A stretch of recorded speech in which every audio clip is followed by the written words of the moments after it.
request करब आदेश ना दे तो ऐसा एगो गीत सुनाओ जौन अभी तक ना भइल होखे आ जौना जिला में बानी जा एह जिला के बड़ा पसंद के गीत हो चाहती तो हम गा देती बाकी तू जब खड़ा बड़ा तो उहे गा दो पियावा सिवान से अनहार भइले आई हम इहे अभी सोचते रहो तार मन के बात जान गनी नो बढ़िया से बाकी गाओ आई सब के हुए जे हां सब हाँ इनका के जांच के मुआ दे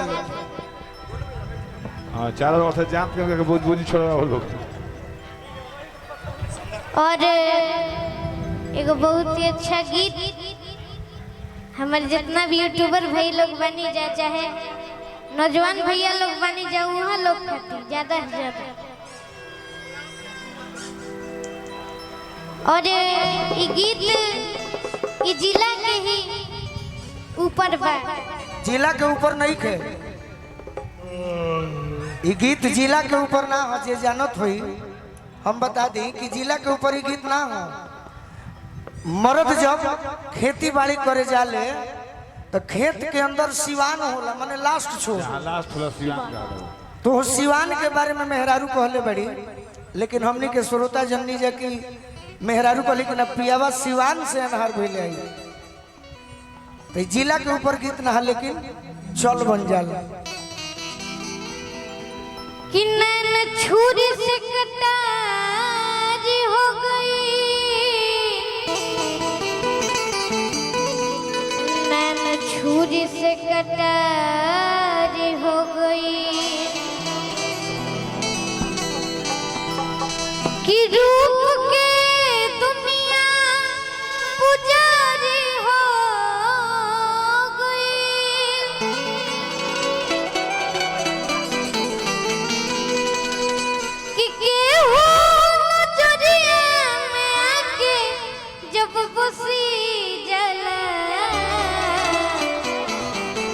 भोला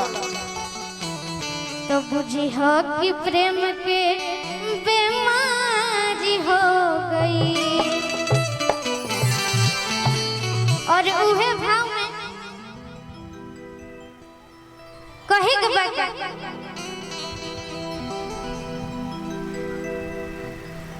कि पियावा सिवान से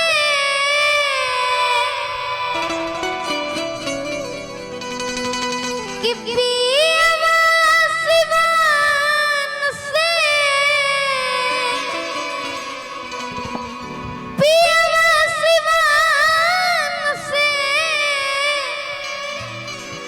आज अनहर भइले आई देवर तो निदेहिया पो टल दर जाई देवर तो निदेहिया पो टल दर जाई पियावा सिवान से पियावा सिवान से पियावा सिवान से अनहर भइले आई देवर तो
बा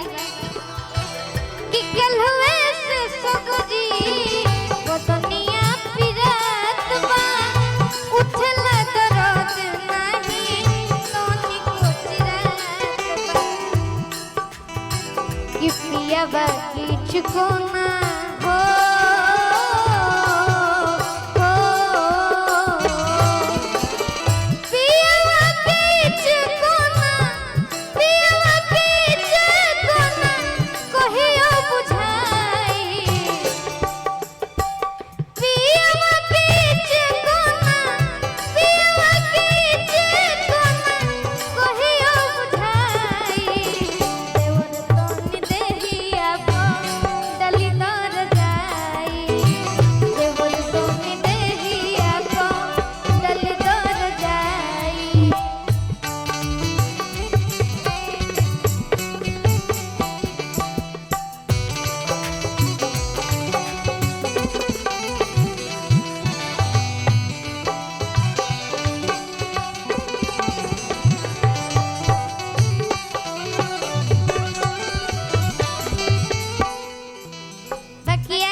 कि देवर तन देहिया को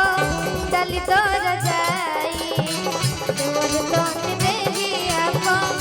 डाली दर जाई पिया सिमान से अंधर भइले आई देवर तन देहिया को डाली दर